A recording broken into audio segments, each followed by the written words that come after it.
The 2015 13-inch MacBook Pro confirms what we've suspected for a long time. It's arguably the best all-round laptop you can buy.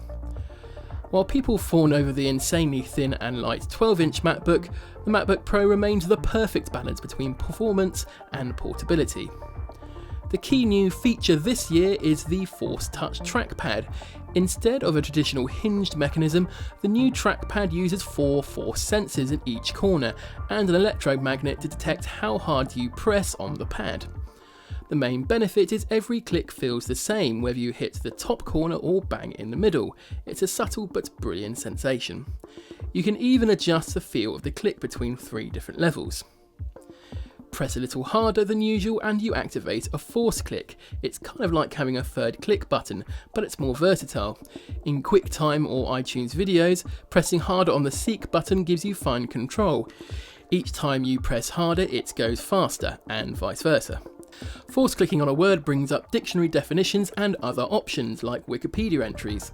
Force click on a link and you get a preview window of that page, and force clicking on an address brings up its location on a map.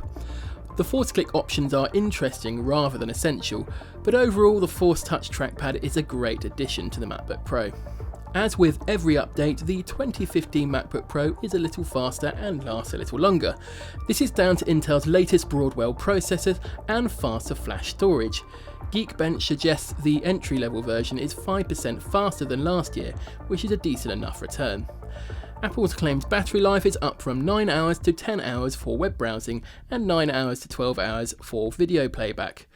These claims are more or less on the money, and they're long enough that you kind of wonder whether it's worth buying a 13-inch MacBook Air these days. Everything else about the 2015 MacBook Pro is the same. You get the same fantastic Retina screen, which is sharp, rich and colourful with good contrast. There's ample connections including HDMI, 2 USB 3 ports and 2 Thunderbolt 2 ports, and it still weighs just a shade under 1.6 kilos, just a couple of hundred more than the MacBook Air. The keyboard is great and the fan is quiet most of the time, only coming to life when you push the Pro a little harder. Overall, it's incredibly hard to pick holes in the 13-inch MacBook Pro. Current owners need not upgrade, but the 2015 version adds a few more powerful reasons to rule out alternatives. It's as close to laptop perfection as we've ever seen.